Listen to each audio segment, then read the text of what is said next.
What if I told you that victory sometimes costs more than the most crushing defeat? History knows moments when the fate of entire civilizations was decided not at the negotiating table, but on a single field, steeped in morning fog and the anticipation of the inevitable. On that day, in the heart of the Balkans, two colossal forces, two faiths, and two worldviews collided to change the map of Europe forever. This is not just a story of clashing swords and tactical maneuvers. It is a tragedy in which neither commander lived to see the sunset.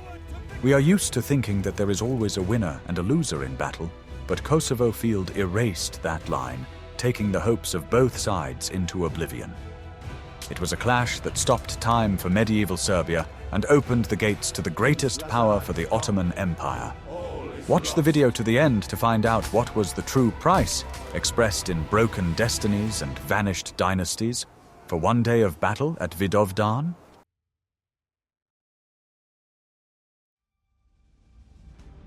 What if I told you that everything you believed was untrue, and that the outcome of this battle was predetermined, not by steel, but by philosophy? By the end of the 14th century, the Balkans were a patchwork quilt of fragmented principalities, weakened by internal strife and the ambitions of local feudal lords. At the same time, a monolithic, well-organized force was advancing from the east, a force that knew no doubt and acted as a single mechanism. The Ottoman Empire under Sultan Murad was not just a state, but a military machine, where every cog served a single purpose: expansion and conquest of new lands. Serbian Prince Lazar, on the other hand, tried to unite scattered forces, relying on old traditions of knightly honor and feudal loyalty.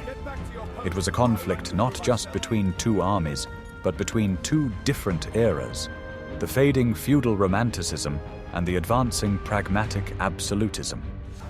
Murad led an army to the Kosovo Field that had already tasted victory in Thrace and Bulgaria, and each of his soldiers believed in their own chosen status and invincibility.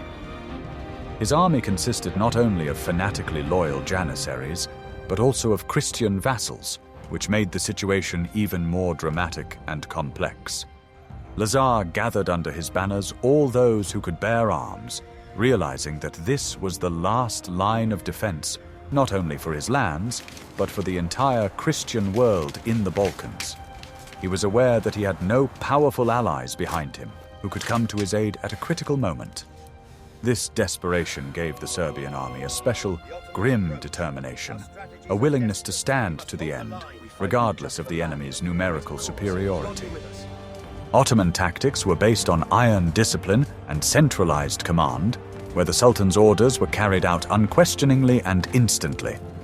The Serbian army relied on the personal valor of its heavy cavalry, clad in armor, which was formidable in a frontal attack, but vulnerable in protracted maneuver warfare. The difference in approaches to warfare was enormous. The Ottomans relied on infantry and archers capable of wearing down the enemy, while the Serbs believed in the crushing blow of the knightly wedge. This battle was to show whose approach would prove viable in the new historical realities. Tension hung in the air long before the armies saw each other, as the stakes were extremely high for both rulers. For Murad, defeat would mean the end of the myth of Ottoman invincibility and the possible collapse of the young empire. For Lazar, defeat would be tantamount to the physical destruction of his state and the enslavement of his people. Both leaders understood that there would be no compromise, and diplomacy gave way to the law of the strong. It was a confrontation in which the survival of one system required the complete destruction of the other. It is interesting to note that many historians still argue about the exact number of troops, but they agree on one thing: the Ottomans had a significant advantage.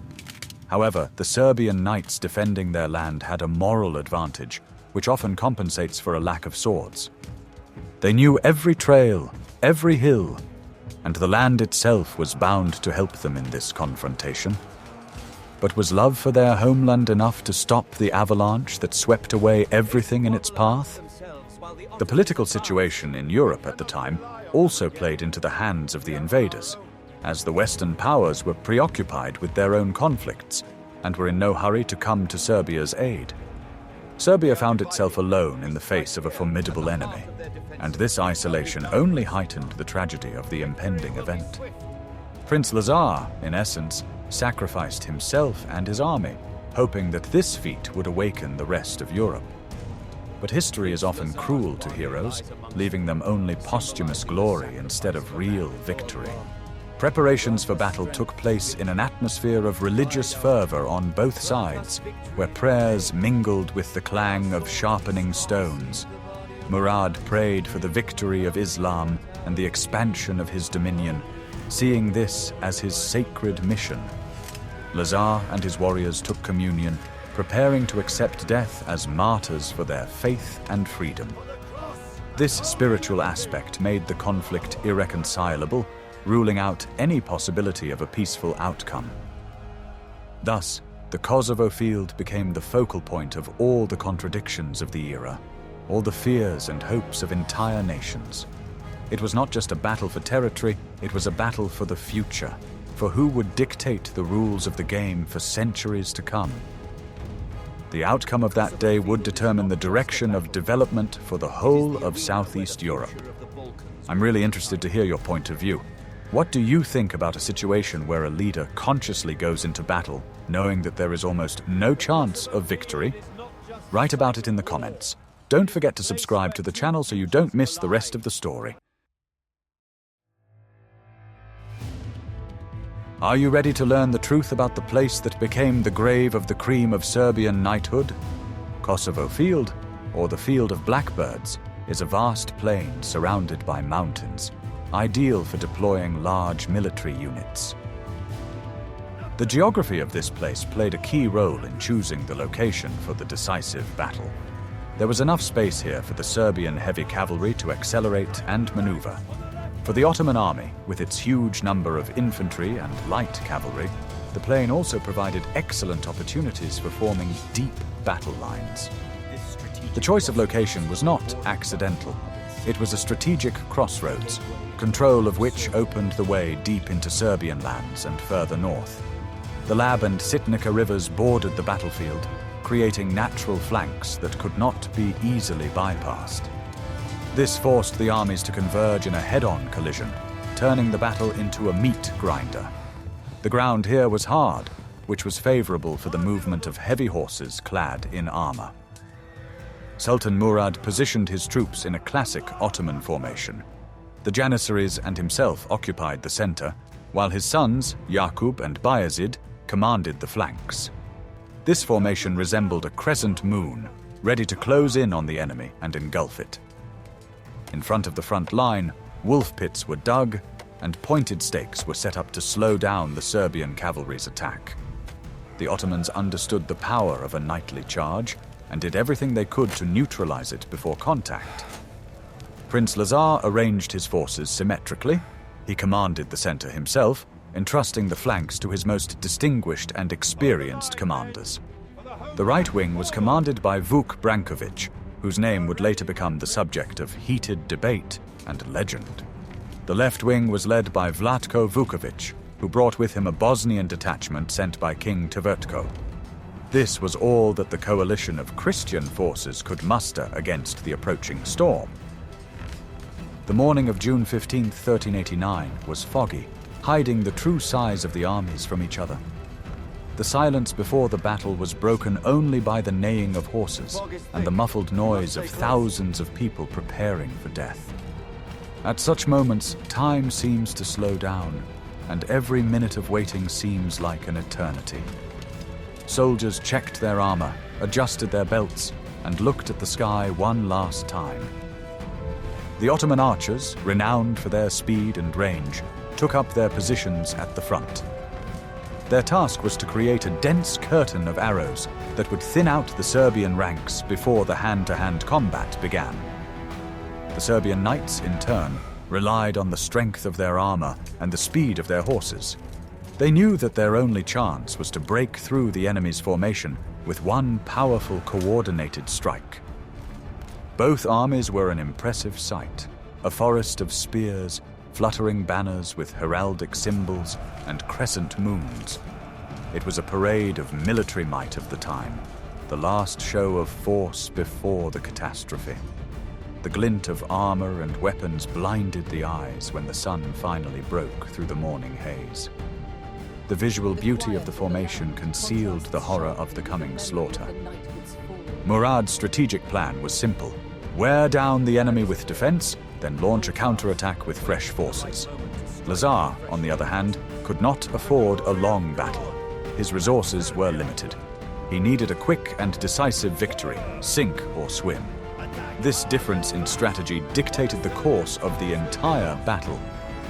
Interestingly, both sides used reconnaissance, but in the open plains, the element of surprise was virtually impossible. Everything was decided by the training, morale, and talent of the commanders directly on the battlefield. It was a chess game where the pieces were living people. In the next chapter, you will find out who made the first and most unusual move in this game. Do you think that the geography of the terrain could have played a cruel joke on one of the sides, despite careful planning? What I am about to show you is banned in 12 countries as an example of the most controversial historical interpretation. We will talk about Milos Obilic, a man whose name has become synonymous with heroism, but whose motives and actions are shrouded in mystery.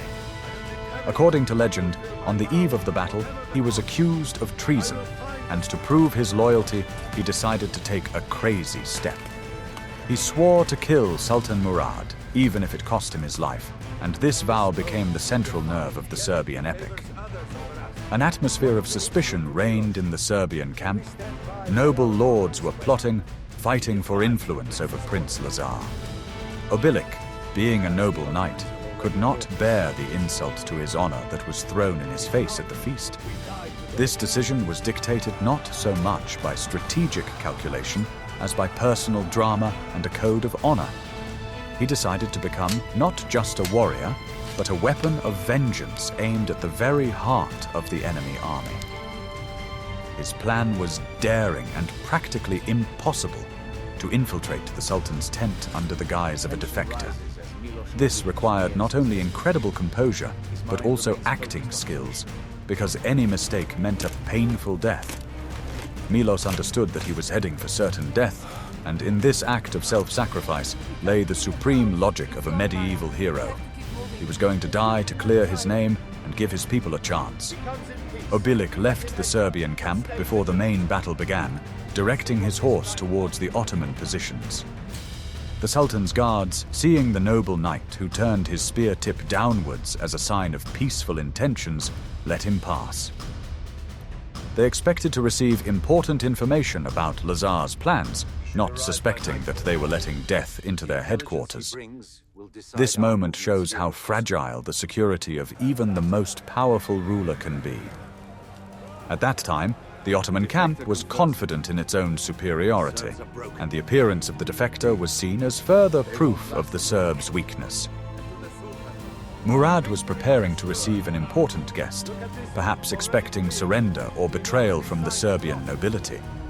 This overconfidence and lax security played a fatal role.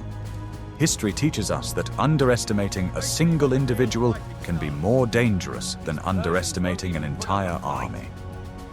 Milos walked through the ranks of enemies, maintaining outward calm, although his heart must have been pounding wildly. He saw the power of the Ottoman army from within, but this did not shake his determination. Each step brought him closer to his goal and to the end of his earthly journey. It was a kamikaze path 5 centuries before the term appeared. When he found himself before the Sultan, he was required by tradition to perform a ritual of worship. It was at this moment, when the vigilance of the bodyguards was lulled by the ritual, that he drew his hidden dagger. It was a moment that stretched into centuries in the memory of posterity. One blow that was to decapitate a giant empire. Obilic's deed became a unique example of individual terror on the medieval battlefield. He did not wait for the outcome of the battle. He decided to create that outcome with his own hands. This action went beyond the usual rules of war at that time. Chivalry implied open combat, but Obilic chose the path of cunning for the sake of a higher goal. His immediate death at the hands of the guards was inevitable, but the deed was done. The Sultan was mortally wounded, and the news of this could have caused panic among the Ottomans. However, history decided otherwise, and Obilic's sacrifice led to unexpected consequences. Like this, if you are impressed by this man's determination to sacrifice everything for honor.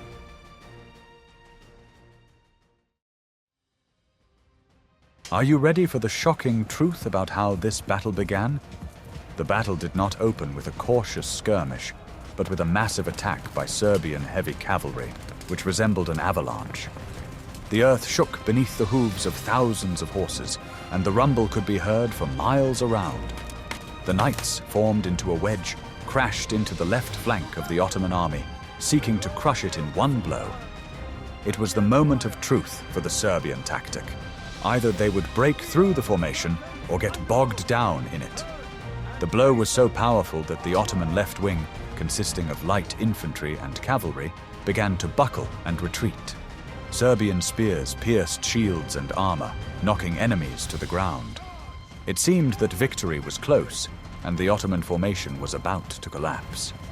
In the first hours of the battle, the initiative belonged entirely to Prince Lazar's army. Ottoman archers showered the attackers with a hail of arrows, but high-quality European armor reliably protected the horsemen. The arrows bounced off their breastplates and helmets without causing serious harm. This created an illusion of invulnerability, which pushed the Serbs deeper into the enemy's ranks. They chopped, stabbed, and trampled, making their way to the center. However, the Ottoman army was known for its resilience and ability to absorb blows. The Janissaries standing in the center did not flinch, meeting the cavalry with a forest of long spears and halberds. They used a tactic of allowing the horsemen to penetrate deep into their ranks, then surrounding and destroying them. A heavy knight who lost speed and was trapped in a crowd of infantry became easy prey. Vuk Brankovic was successful on the right flank, pushing back the enemy and threatening to encircle the main Ottoman forces. His troops showed incredible bravery, and it seemed that the defeat of the Turks was inevitable. But war is the art of managing chaos, and those who keep their cool win. Despite their losses, the Ottomans maintained their formation and control. The center of the Serbian army, commanded by Lazar himself, also pressed the enemy, trying to connect with the flanks. The battle broke down into thousands of individual duels where personal skill meant more than tactical schemes. The dust raised by thousands of feet and hooves obscured the sun, turning day into twilight. In this chaos, it was difficult to distinguish friend from foe. The Ottomans began to bring in reserves, trying to stabilize the situation on the flanks. Their numerical superiority began to take effect as Serbian horses grew tired and knights lost strength. Endless waves of fresh infantry rolled over the weary defenders of Serbia. It was a confrontation of endurance and mass against fury and skill. The battle entered a phase of attrition, with neither side able to gain a decisive advantage. The field was littered with bodies, and it became increasingly difficult to advance due to the debris of men and horses. Blood mixed with dust, creating slippery mud that was difficult to stand on. But no one retreated, knowing that there was no way back. At this critical moment, the fate of the battle hung in the balance. One successful maneuver, one correct decision could tip the scales in either direction. And such a decision was made, but not by the Serbian commanders. What do you think is more important at such a moment? The personal bravery of the soldiers or the cool-headedness of the commander? In the next chapter, you will find out who took control of the chaos.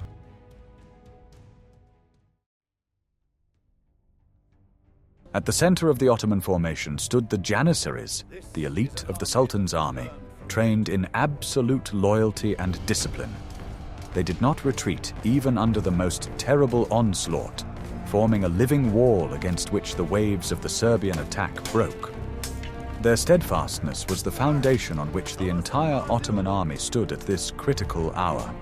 The Janissaries used coordinated tactics, working in pairs and trios, covering each other and delivering precise strikes to the knight's vulnerable spots. The Serbian wedges, having lost the momentum of their initial strike, found themselves drawn into a sticky, close combat. The knight's long lances became useless in the confined space, and swords, axes, and maces came into play. The weight of the armor, which protected against arrows, now worked against its owners, exhausting them with every passing minute. The Ottoman foot soldiers were more mobile and agile, which gave them an advantage in the melee. All around, it was hell. The cries of the wounded, the commands of officers, the clang of metal, and the dull thuds of shields merged into a single, terrible roar. The men fought with the fury of the doomed, knowing there would be no mercy. Every meter of ground was paid for with dozens of lives, and no one wanted to give in. It was the culmination of a medieval battle, where brute physical strength and willpower decided everything. Ottoman archers continued to fire at the rear ranks of the Serbian army, cutting off reinforcements and causing confusion. Arrows fell from the sky like deadly rain, finding gaps in armor and striking horses. Wounded horses threw off their riders in a frenzy and trampled their own, adding to the chaos in the advancing ranks. The Serbian army began to lose control. Prince Lazar, in the thick of battle, tried to inspire his warriors by personal example. He fought in the front lines, risking his life alongside the ordinary soldiers. His banner flew over the battlefield, serving as a guide and symbol of hope for the Serbs. As long as the banner was visible, the army believed that victory was possible. However, the Ottoman numerical superiority was becoming increasingly apparent. For every Turk killed, 2 more took his place, while the Serbian ranks were dwindling and there was no one to fill them. The wall of Janissaries slowly but surely began to push forward, driving back the Serbs. The pressure mounted, and the Christian army's formation began to crack at the seams. The Ghazi troops played a special role, fanatical warriors fighting for their faith, who threw themselves into battle with contempt for death. Their fierce attacks did not give the Serbs a second's respite, forcing them to defend themselves constantly. The psychological pressure on the defenders was enormous. They saw before them an endless sea of enemies, with no end in sight. Smoke from the fires and dust covered the battlefield, hindering visibility and coordination. Commanders lost contact with each other, and troops fought in isolation, unaware of what was happening on other flanks. It was a battle in the fog of war in the truest sense of the word. The only point of reference was the enemy in front of them. At that moment, the battle turned into a test of endurance.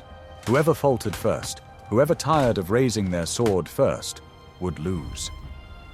The Serbs, exhausted by the long march and fierce attack, began to give up physically.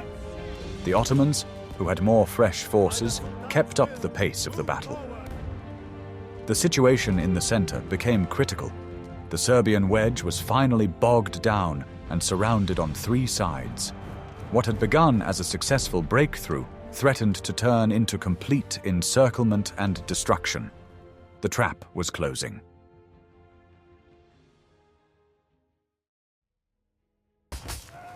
Guess what happened next when the Ottoman left flank was practically destroyed? At that moment, a man whose name would soon strike terror throughout Europe entered the scene: Bayazid, son of Sultan Murad. Seeing that the army was on the verge of disaster and that his brother Yaqub was unable to cope, he took command.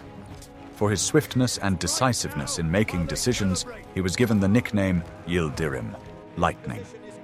Bayazid instantly assessed the situation and realized that the battle could not be won by defense. He gathered the remnants of the cavalry and reserve infantry units around him to launch a counterattack. His actions were swift, brutal, and unexpected for the Serbs, who were already celebrating their success in this sector. He personally led the attack, charging into the enemy ranks with frenzied fury. This counterattack changed everything. The Serbs, who had spread out their ranks in attack, were unprepared for such an aggressive defense. Bayazid acted like a surgeon, cutting off Serbian units from each other and destroying them piece by piece. His presence on the battlefield electrified the Ottoman soldiers, restoring their fighting spirit. Panic gave way to a thirst for revenge. Meanwhile, news reached Bayazid of the death of his father, Sultan Murad. In any other situation, this would have led to the collapse of the army, but Bayazid showed iron will. He ordered the Sultan's death to be concealed from the troops to prevent demoralization. Moreover, he immediately ordered his brother Yaqub to be strangled to prevent any power struggle at this critical moment. It was a cold-blooded decision by a politician and military leader. The army must have only one head, and that head must be on Bayazid's shoulders. The murder of his brother in the middle of battle demonstrates the cruelty and pragmatism of the Ottoman dynasty. Power was more important than family ties. Now he was the only sultan, and he had to win. Under his leadership, the Ottoman right flank began to press the Serbs. Bayazid used his numerical superiority to encircle the Serbian army from the flanks, taking it in a pincer movement. The Serbian knights, exhausted by hours of fighting, found themselves trapped. The space for maneuver was narrowing, and the battle was turning into a rout. Vuk Brankovic, seeing that the situation was becoming hopeless and the encirclement was tightening, decided to withdraw his troops. Historians still argue whether this was treason or an attempt to save at least part of the army for future battles. But to those who remained on the field, it looked like a retreat. The departure of a large contingent exposed the flank of Lazar's central group. Now the center of the Serbian army was under attack from all sides. Bayazid tightened the ring, giving the enemy no chance to regroup. The Serbs fought back to back, forming the last pockets of resistance. Hope for victory faded, leaving only the hope for a dignified death. Lightning lived up to his nickname, turning the tide of a seemingly lost battle in a couple of hours. His energy and ruthlessness were the deciding factors. He proved that leadership on the battlefield is worth more than thousands of soldiers. By the end of the day, it was clear that the Serbian army had ceased to exist as an organized force. All that remained were scattered groups of heroes dying for their prince. Do you think fratricide is justified in order to preserve unity of command at a critical moment? In the next chapter, you will learn about the tragic end of the last Serbian prince.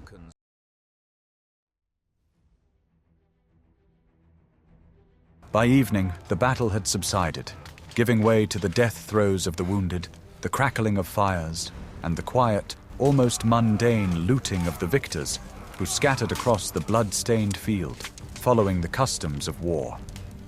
The smell of smoke, blood, and dust hung over the Kosovo field like a thick fog. The ring around Prince Lazar's personal guard was tightening like a deadly noose. Knights and warriors, many already wounded, continued to fight to the last, desperately trying to break free or at least give the prince a chance to escape, but the forces were too unequal. In the end, Lazar was knocked off his horse, stripped of his weapons, and taken prisoner along with the few surviving members of the nobility. In that moment, in one fallen, defeated man, the end of independent Serbia was reflected. The captured prince was brought to the tent where the body of Sultan Murad lay, dying or already lifeless, depending on the chronicle. The atmosphere in the tent was almost surreal. Silence, broken only by the quiet whispers of the military leaders, and in the middle of it all, the body of the ruler, who became the first Ottoman Sultan to die in battle. Bayazid was in the tent, to whom fate and circumstances had given both the throne and revenge in one day. Now he was the rightful ruler of a vast empire, and it was he who had to meet the defeated prince. This meeting was not just a clash between two people, but between two worlds, two destinies, intertwined in a deadly knot that could only be untied with blood. Lazar, realizing the inevitability of his fate, behaved calmly and with dignity. He knew that he would become a symbol, and he accepted this with inner humility. The scene in the tent was filled with drama of almost tragic proportions. The son of the slain ruler was judging the man he considered guilty of his father's death, the leader of the Serbian army. Bayazid had never been inclined to leniency, and now, in the first hours of his reign, he saw even less reason to show mercy. For him, Lazar's execution was not just an act of revenge. It became a political symbol of the completion of the conquest and a demonstration of power to all future rivals. To kill the leader was to decapitate the state. Prince Lazar and his most loyal knights were executed right on the battlefield. This took place in front of the surviving Serbs and numerous prisoners who were forced to watch as the head of the man who symbolized their hope fell. Lazar accepted death with remarkable calm, as if performing a final ritual. He believed that his sacrifice had meaning, that his death would become the seed of future freedom. His head touched the very ground he had defended until his last breath. Along with him, the cream of the Serbian nobility perished. Commanders, princes, voivodes, those who could have organized resistance, restored the state, or at least preserved its political structure. It was not just the execution of people, it was the destruction of a potential future. Lazar's execution put a heavy, bloody end to the history of Moravian Serbia as an independent state. The country lost not only its ruler, but also its entire ruling elite, all those who had created the political and military foundations of the state. There was no one left to form armies, no one to negotiate with neighbors, no one to hold the cities. The state collapsed instantly, like a house without a foundation. Interestingly, the body of Sultan Murad also remained on the Kosovo field. His entrails were buried at the site of his death, according to tradition, and his embalmed body was sent to the capital. Thus, Kosovo became the grave of two rulers who stood at the head of their peoples.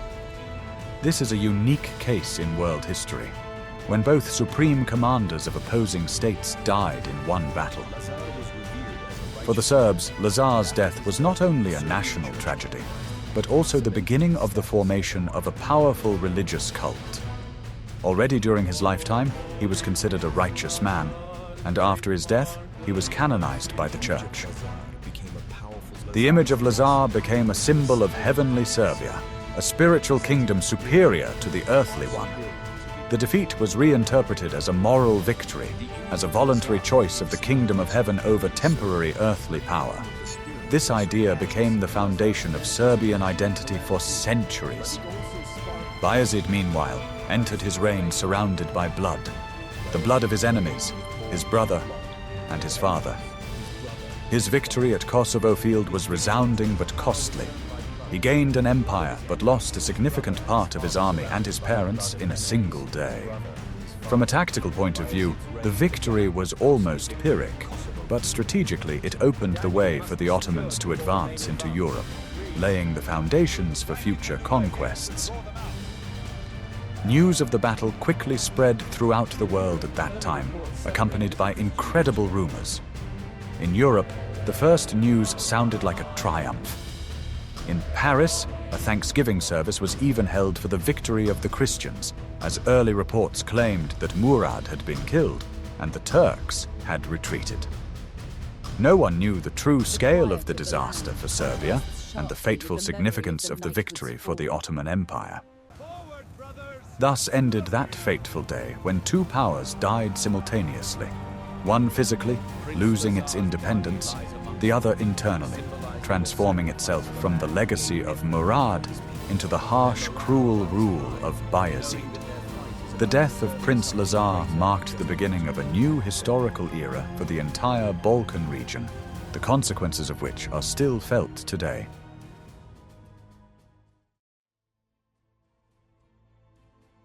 From a formal military point of view, the battle on the Kosovo field ended in a draw. Both armies suffered terrible losses. Both commanders were killed, and both troops retreated from the battlefield. The Ottomans also withdrew, lacking the strength to continue their campaign immediately. The field was left to the dead. Neither side had the strength to pursue the other. However, strategically, it was a complete and unconditional victory for the Ottoman Empire. Why? Because the Ottomans had enormous human resources in Anatolia and other provinces. They could recruit a new army in a year. Serbia, on the other hand, had played all its cards. It simply had no men left who could wield a sword. The losses on the Serbian side were irreparable. An entire generation of feudal lords, administrators, and warriors perished. The demographic blow was such that the country was simply bled dry. Those who remained alive recognized their vassal dependence on the new Sultan, as there was no one left to resist. Ottoman losses were also heavy, which temporarily slowed their expansion. Bayazid needed time to establish himself on the throne and suppress possible rebellions at home. But the machinery of the empire worked smoothly, and new regiments of Janissaries were already being trained in the barracks of Adigona. This battle showed that the outcome of a war is decided not only on the battlefield, but also by the state's ability to recover after blows. The Ottomans had a system that allowed them to grind down defeats and turn them into victories. The Serbian feudal system did not have such resilience. Immediately after the battle, Lazar's widow, Princess Milica, was forced to marry her daughter Oliver to her husband's killer, Sultan Bayazid. It was a humiliating but necessary step to save what remained of the country. Oliver went to the harem, becoming a living guarantee of Serbia's submission. Serbian troops were now obliged to fight on the side of the Ottomans in their future campaigns. Lazar's son, Stefan Lazarevic, became a loyal vassal of Bayazid and fought for him in the battles of Ankara and Nicopolis. It was ironic that the sons of those who died on the Kosovo field helped forge the greatness of the Ottoman Empire. Europe finally realized the looming threat, but it was too late. The barrier that was Serbia had collapsed. The way to Hungary and Vienna was opened, although it would take the Ottomans a long time to get there. Kosovo field became a warning that was not heard in time. The perception of the battle changed over the centuries. For the Turks, it was a glorious victory for the martyred Sultan. For the Serbs, it was a tragedy of universal proportions and a source of national identity. The two narratives existed in parallel, never intersecting. Thus, a draw on the battlefield turned into a geopolitical catastrophe for the Christian world. History teaches us that resources and logistics are often more important than heroism. And exhausted Serbia plunged into darkness for 5 long centuries.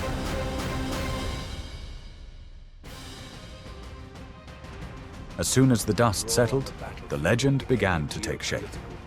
The Kosovo myth became the foundation of Serbian national identity.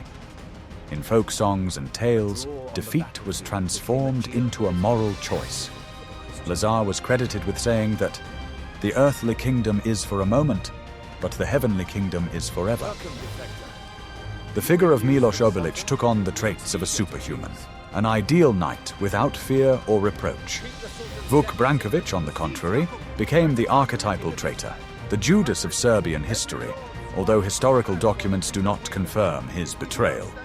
The people needed simple explanations for a complex tragedy, a hero and a villain.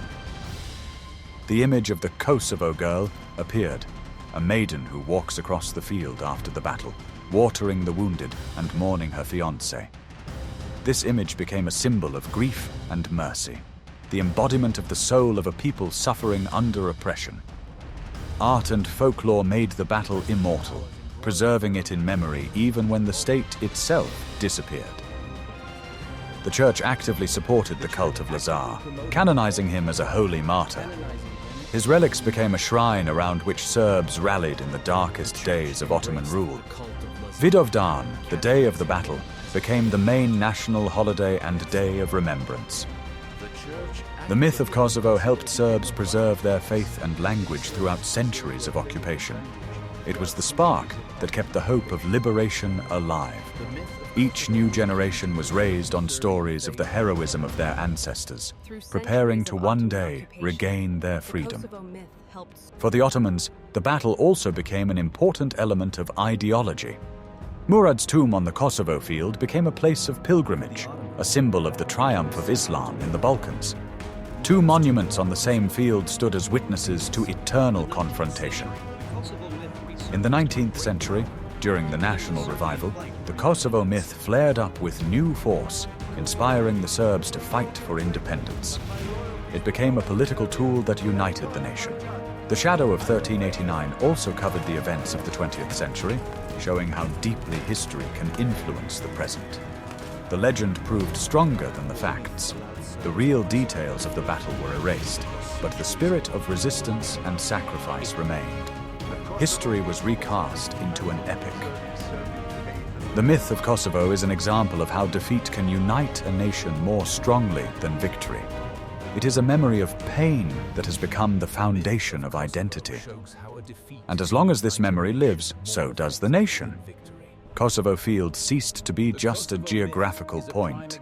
It became a sacred space where heaven touched earth, a place where history stopped to remember the names of heroes.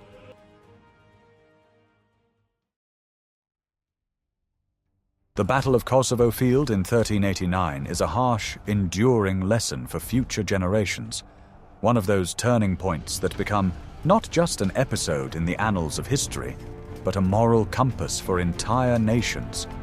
It shows that fragmentation, political ambitions, and internal strife inevitably lead to defeat in the face of a well-organized and disciplined external force.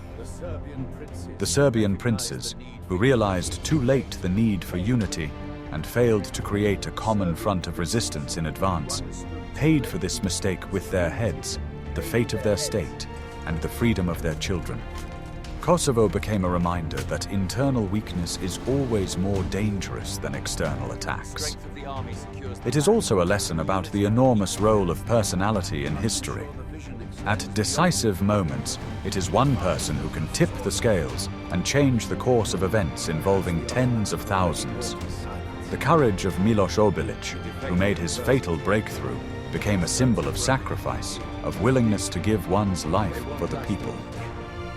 On the other hand, there was the unyielding will of Bayazid, the iron character of the young Sultan, who instantly took command after Murad's death. History is not only driven by the flow of masses, armies, and nations. Sometimes its direction is determined by individuals who are ready to act when others hesitate. The events of 1389 remind us of the price of freedom. It is not given once and for all. It does not fall like mercy from heaven. It is earned through suffering. Freedom often requires the ultimate sacrifice, and generations of Serbs have paid that price for centuries, keeping in their hearts the choice of Prince Lazar, who preferred the kingdom of heaven to the earthly one, choosing the path of honor rather than compromise. This choice became the spiritual foundation of the people, their moral axis, on which their self-awareness was based in the darkest times. The battle shows how closely intertwined the fates of peoples are, especially in the Balkans, where wars coexist with centuries of coexistence. The victory of one became a tragedy for the other, but in the end, both sides were bound by a common history for many centuries to come. Cultural interpenetration, architecture, music, mixed marriages, common words in the language, similarities in cuisine, all this grew out of a long coexistence that began with war and continued under Ottoman rule. Thus, enmity became the soil for synthesis, and blood became the soil for the mixing of cultures. Kosovo teaches us to look much deeper than the dry dates and figures in textbooks. Behind every line are real people, their fear of tomorrow, the pain of loss, dreams of peace, love for family and land. History is not a set of schematic events, but a living fabric of human destinies intertwined more closely than it seems at first glance. To understand Kosovo is to see people, not just armies. Today, standing in front of the monument in Gazimistan, we must remember not only the hostility or tragedy, but above all the courage of those who fought for what they believed in. The memory of the battle must also include respect for the enemy. The Ottomans also showed fortitude, discipline, and military valor. Such respect is not a weakening of one's own identity, but a mature view of the past that allows us not to repeat its mistakes. The political consequences of the battle are still felt in the Balkans today. The knots tied in the 14th century remain untied in the 21st. Issues of identity, statehood, borders, and land rights continue to fuel conflicts, diplomatic disputes, and public sentiment. Kosovo reminds us how long the shadow of a single event can be, and how deeply the past is rooted in the consciousness of peoples. By studying such battles, we gain a better understanding of the modern world. We see the roots of today's conflicts, the nature of power, and the psychology of states that carry the memory of glory and wounds from generation to generation. We learn to value peace, knowing the terrible price it comes at and how easily it can be lost. The legacy of Kosovo is a warning. Empires rise and fall, borders change, but peoples remain. What preserves a people is memory, language, culture, songs, and legends in which their wounds and hopes are preserved. As long as memory is preserved, the people remain alive. The Battle of Kosovo ended in the summer of 1389, but its echoes still resound today. It is a story with no final chapter, a story written in blood and prayers on Balkan soil, which continues to influence the present as if it happened only yesterday.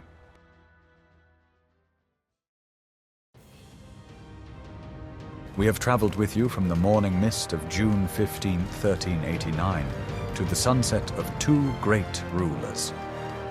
The Battle of Kosovo Field is not just a page in a history textbook, it is a drama of Shakespearean proportions that played out in reality. It showed us the greatness of spirit and the baseness of betrayal, strategic genius and fatal mistakes. We saw how empires die and how immortal legends are born. Now, it is very important for me to know what you want to see in the next videos. What other great battles or historical mysteries should we cover in such detail? Write your suggestions in the comments, and of course, subscribe to the channel so you don't miss new journeys into the past.